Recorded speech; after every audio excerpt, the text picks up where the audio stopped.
Olá, eu sou o Thiago Guerra, da Colisão pelo Evangelho, e hoje eu estou muito bem acompanhado aqui com Jonas, Eber e Renato. E o nosso tema de hoje é discipulado. O Jonas acabou de lançar mais um livro pela editora Fiel, O Custo do Discipulado, a Doutrina da Imitação de Cristo. Jonas, por que mais um livro sobre discipulado? Bom, Thiago, eu acredito que existem duas razões pelas quais eu me propus, inclusive, a escrever sobre isso. A primeira delas é que eu tenho a impressão de que a gente perdeu de vista o próprio conceito, o próprio significado do discipulado, né? Então, eu entendo que o português já não nos ajuda a entender essa distinção tão importante que está dentro do conceito de discipulado, que é a distinção entre o ato de seguir a Jesus e o ato de ajudar pessoas a seguirem a Jesus, né? Então, eu entendo que a gente tem uma palavra no português que é discipulado, e a gente usa essa mesma palavra para se referir a duas coisas diferentes, que estão relacionadas, são semelhantes, certo? Mas são distintas. E eu entendo que elas, apesar de serem distintas, como Calvino vai dizer, né, nem tudo que é distinto pode ser separado, elas são distintas, mas não podem ser separadas. Daí a ideia de que todo ato de ajudar pessoas a seguirem a Jesus pressupõe o ato de seguir a Jesus. Eu não posso ajudar uma pessoa a seguir Jesus sem que eu mesmo siga Jesus. Então, eu acho que esse primeiro ponto, eu acho que vale a pena repensar a questão do discipulado, para que o discipulado não seja visto como um mero programa de crescimento de igreja. Então, a ideia não é fazer do discipulado um método para crescer a igreja, mas o discipulado é a natureza do ser cristão, é aquilo que configura a identidade do cristão. E existem dois livros, acho que em português, que ilustram um pouco dessa distinção, que é, de um lado, o clássico do Bonhoeffer, sobre discipulado, que é concentrado no ato de seguir a Jesus. Ele está preocupado em explicar para as pessoas como é que se segue, não, o que é seguir a Jesus. E, recentemente, o livro do Dever sobre discipulado, também com o mesmo título, Discipulado. Mas já ali, o Dever está só preocupado em como a gente pode ajudar pessoas, outros irmãos, a seguirem Jesus.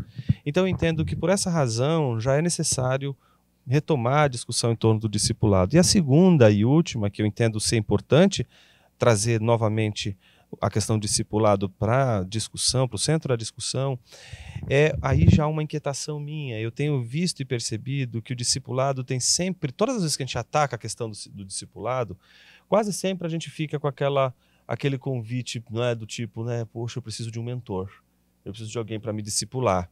E eu acho que a gente estava precisando agora repensar uma outra abordagem, que é não aquela que faz com que os membros de nossas igrejas procurem mentores, mas que eles sejam mentores, que eles sejam modelo para os cristãos, que eles se proponham a ser pessoas admiráveis, não porque elas são excêntricas, não por conta de suas qualidades morais, pessoais, mas porque elas são admiráveis pelos afetos, o amor por Cristo, por sua obra, e isso de alguma forma é plasmado, né, emulado na vida de outras pessoas que, ao observarem, querem imitar outros cristãos porque eles são admiráveis no amor que eles têm a Cristo. Então, eu acho que a gente precisa trazer novamente para o discipulado o desafio de ser um discipulador. Claro que pressupondo que a gente precisa ser discipulado, mas chamando atenção para uma tônica que eu acho que a gente perdeu de vista, que é a da responsabilidade de não só seguir a Jesus, mas saber que eu tenho que discipular pessoas ao redor da minha vida, da minha igreja. Deixa eu fazer etc. uma pergunta para vocês dois. O contexto evangélico brasileiro é coronelesco. Ele é fundamentado dentro de uma perspectiva de que um manda e os outros obedecem. De fato é isso. O discipulado é seguir a Jesus e ajudar outros a seguirem. Contudo, o que a gente vê hoje na igreja brasileira é que o discipulador ele determina o que é que o sujeito tem que fazer.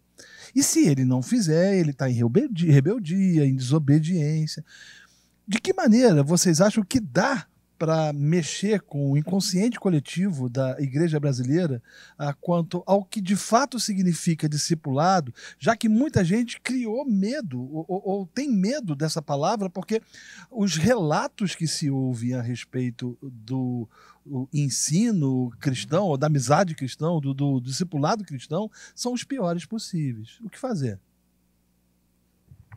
Bem, eu tenho a impressão, Renato, e quero ouvir o Jonas a esse respeito, mas eu tenho a impressão de que um dos males que acontece no nosso tempo é as pessoas acham que o que Paulo fala em 1 Coríntios 11:1, sede meus imitadores como sou de Cristo, é assim, é Paulo, cara. Paulo pode falar. Eu não posso falar. Entendeu? Paulo, mas Paulo é Paulo, né, cara? Quem é que é Paulo? É Paulo, quer dizer, ele é apóstolo. Como se fosse uma coisa inatingível. Ele fala porque ele pode, ele é espiritualmente 10. Eu não, eu sou um Zé Ninguém, não é? Então, eu acho que isso conecta com o que o Jonas disse há pouco. Ainda tem no nosso meio isso por parte... Você vê, eu enxergo erros de quem domina e de quem se sente infantil demais, que eu acho que você tocou nisso, que é o cara que quer a estrela, ele quer o pastor X, que seja... ele quer o pastor X que seja o grande mentor dele. Então ele chega para um pastor que está se destacando, ele fala assim, o senhor poderia me mentorear? Quer dizer, ele quer um super-herói do mundo evangélico para ajudá-lo a romper em fé.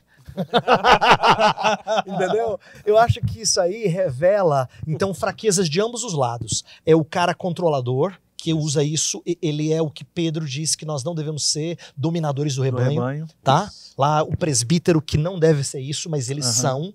E por outro lado, nós que achamos que nunca conseguiremos falar, seja meu imitador como eu sou de Jesus Cristo. Que parece que é o outro lado do problema, entendeu? Eu queria até ouvir o Jonas, eu senti nas palavras dele algo que eu tenho visto que é esse problema aí. Não, eu acho que esses são os pontos, eu concordo plenamente com você, Heber, eu acho que esse é a questão, né?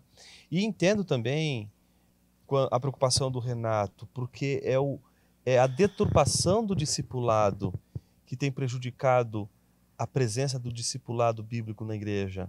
É o discipulado não bíblico. Não é? A questão do discípulo não é sequer de origem bíblica. Não é? Você vai ver entre outras escolas antigas, da Grécia Antiga, a noção de discipulado ali, a noção de um discípulo e de um mestre. Não é? O didáscalos não é uma invenção, digamos assim, da igreja. Já está presente em escolas e etc. Então, acho que a figura do discipulado como uma coisa mecânica, como uma coisa centrada nos egos, e como você colocou na questão do domínio, do interesse, eu acho que tudo isso, essa distorção do discipulado, é que fez com que pessoas...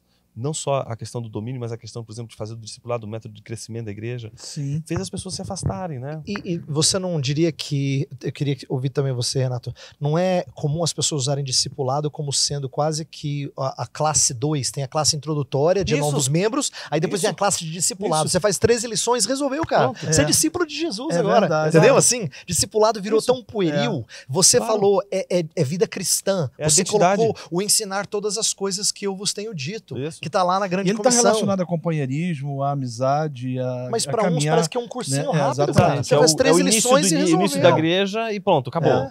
Você não precisa mais vivenciar o discipulado. Só que o ser discípulo é a natureza identitária do cristão. Se ele não é um discípulo, não é um cristão.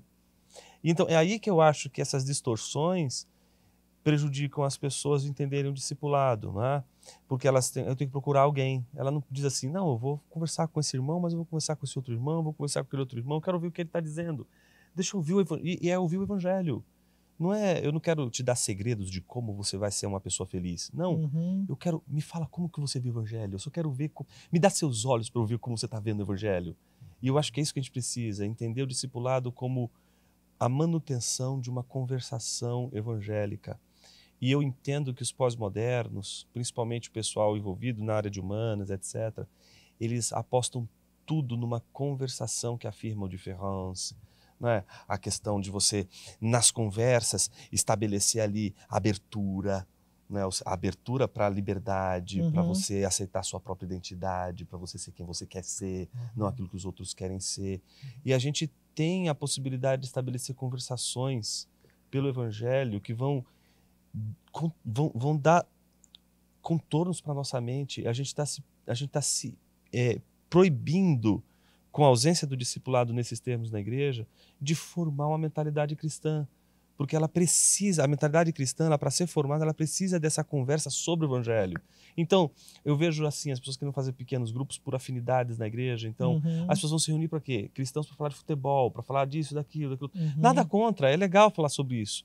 Mas eu acho que o discipulado é uma agenda de reflexão, de pensamento, de desfrute, de contemplação, de afecção mesmo. Então nós temos dois extremos.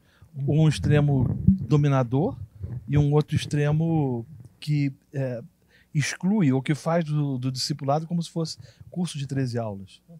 Né? E como a gente introduzir na cabeça da igreja brasileira a necessidade de regressar a esses valores? Essa que é a minha pergunta, né? Porque a gente tem aí 40 milhões de evangélicos no Brasil vivendo em dois polos, né? Completamente diferentes. À medida que o Jonas falava, eu lembrei de uma analogia que os crentes medievais gostavam de usar. Uma das palavras mais comuns, até onde eu pude ler, era falar do crente como viajante, o viator. E o viajante é aquele que peregrina, ele tá... Agora, olha que bonito, se essa é uma analogia que os medievais entenderam, a viagem mais significativa da história de Israel foi feita coletivamente. Claro. Então, isso fala sobre discipulado. A gente viaja junto. É Na nossa viagem, olha que bonito isso, né? Na nossa viagem, o Jonas está me ensinando e eu estou falando, puxa, que legal, não tinha pensado nisso. E eu ensinando a outro, e outro a outro. Quer dizer, é coletivo pactual. Esse caminhar, é pactual, debaixo de um Deus que nos conduz para o destino final. Então, essa ideia da viagem que eu estou trazendo, que é antiga, é só para a gente resgatar a ideia de que discipulado é uma trajetória longa, mas ela é de desfrute, ela é de amizade, ela não é assim, não é um esquema de igreja. Inclusive, Jonas, você lembrou bem, não tem que ser no molde PG, pequenos grupos. Pode ser outro molde. Mas tem gente que diz, cara, funcionou, PG funcionou na igreja, é uma maravilha. Mas se você não entender o conceito... a célula. Se você não entender o conceito, você vai aí usa aquela história da multiplicação, né? Isso, aí é a metodologia que conta. Ao invés de entender o conceito, somos viajantes rumo ao destino final. E na viagem, a gente está junto. Eu concordo com isso e eu acho que essa angústia, Renato, da gente, como é que a gente muda essa cultura de consumo para uma cultura de discipulado, né? Eu acho que uma das fontes, talvez a mais importante, sejam os pastores. Eu acho que a crise do discipulado na igreja, porque talvez seja possível ser pastor e não ser discípulo. Jesus já avisou a gente que tem lobos disfarçados de ovelha. E às vezes esses lobos, eles são pastores. Eles são devoradores. E a gente não pode permitir que o devorador, aquele que não é discípulo, dê o tom do ensino verdadeiro que as Escrituras dão, que é o do discipulado genuinamente bíblico. E é aí que eu acho que a gente precisa ser admirável. Essa ideia, quando eu pensei nesse livro, foi de como eu posso, de alguma forma, levantar essa discussão de que nós precisamos, de alguma forma, principalmente aqueles que estão liderando as igrejas, ser exemplos fiéis. Para isso, a gente precisaria ter um compromisso com o discipulado. A gente precisaria abrir nossa casa. A gente precisa assim, entrar na viagem e chamar os outros peregrinos para fazer... Aliás, o Horton disse que a gente precisa de uma teologia para peregrinos. A gente precisa de discipulado para peregrinos. Isso. Eu queria ouvir de vocês dois uma coisa. Estou assumindo o papel do Thiago aqui. Desculpe, Thiago. Mas eu queria ouvir mesmo. Uma coisa que às vezes o crente precisa, ele sente carência, é assim, me dê um exemplo prático no seu ministério de como o discipulado foi frutífero ou que tipo de coisa que vocês fizeram que incorporou a teologia do discipulado que vocês têm entendido que é saudável. De repente, vocês podiam compartilhar algum exemplo. Uma coisa que a gente tem feito, que eu tenho feito, é abrir a minha casa. Eu tenho feito com que pessoas se transformem em minhas amigas e que compartilhem das minhas caminhadas concomitantemente ao meu lado. Então, a gente tem feito muito disso, né? Então, não é um processo formal onde você senta num lugar e você diz para o cara, faz isso, faz aquilo, ou deixa de fazer. Não, nessa caminhada, muito bem dito por você, as pessoas, a gente vai conversando, vai ajudando aquela pessoa a seguir a Cristo, e às vezes aquela pessoa me ajudando também a seguir a Cristo, porque você acaba tendo uma perspectiva de troca, né? Não tem alguém que esteja uma função hierárquica acima de outro, seja logo.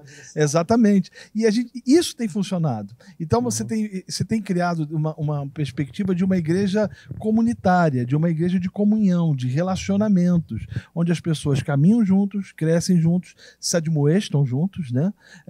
Há correção juntos em alguns casos, porque você percebe, não, o caminho não é esse, é como se estivesse traçando o caminho de Emaús, né? E aí automaticamente isso acaba sendo corrigido. Então, a minha experiência é a proximidade, né? Tá. Às vezes você vê pastores dizendo o seguinte, não, eu não posso dar liberdade para as pessoas, eu não posso ser próximo delas, porque senão quebra o vínculo ou quebra a autoridade. Pelo contrário, você é próximo das pessoas, você se relaciona com as pessoas, você se torna modelo, exemplo para as pessoas, e você acaba também, em alguns momentos, aprendendo com essas pessoas nessa caminhada em torno do objetivo. Agora, Renato, você mencionou a questão da autoridade, né? Normalmente, a pessoa que está sendo discipulada, ela pode cair, às vezes, nesse equívoco de que há uma autoridade espiritual do meu discipulador sobre a minha vida. De namoro, essas coisas todas. Né? Exato. Você tem que pedir autorização. O mestre tudo, mandou. Né? Se o mestre mandar, está feito, senão... Né? Como pensar biblicamente sobre isso? E até que ponto há uma influência intencional e espiritual do discipulador na vida do discipulado? Quais são os limites para isso? Assim, vou deixar o Weber falar, que eu já falei demais, né? Senão eu tenho minha esposa que fala, você está falando muito, né? Deixa eu calar a boca, deixa ele falar. Não, mas eu acho que você levantou isso numa conversa nossa particular, como sendo um mal comum dos nossos dias, que você tem percebido e presenciado. Então é bom que a gente fale disso mesmo, né?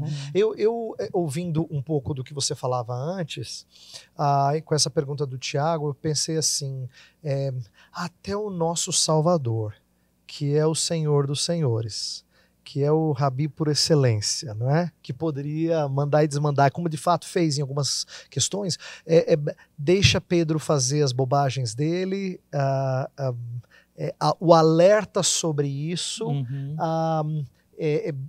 os discípulos têm liberdade de fazer coisas que às vezes eles vão colher as consequências disso, né? Então assim, existe até e mais do que isso, vamos lá, Jesus Cristo dizendo, vocês querem ser grandes no reino, então você tem que aprender a servir, não é? A começar do lavar os pés impressiona tanto, eu acho que a gente perde isso de vista, como a gente não tem isso na nossa cultura, isso não fica muito forte, mas impressiona tanto que o Pedro fala, cara, não dá, Jesus, os outros são tolos de deixarem lavar o pé deles, mas eu não vou deixar o Senhor se rebaixar a tal ponto. E na cultura dele isso era inadmissível, e Jesus ensinou que a encarnação foi isso. Foi o rebaixar mais intenso de todos. Não falei rebaixar não, que ele lembra de Palmeiras. Assim, Você estragou a conversa, Renato. Gente, nosso tempo está chegando ao fim. Eu queria mais uma vez agradecer vocês pela participação e excelente abordagem sobre o tema. Agradecer também a você que está nos assistindo.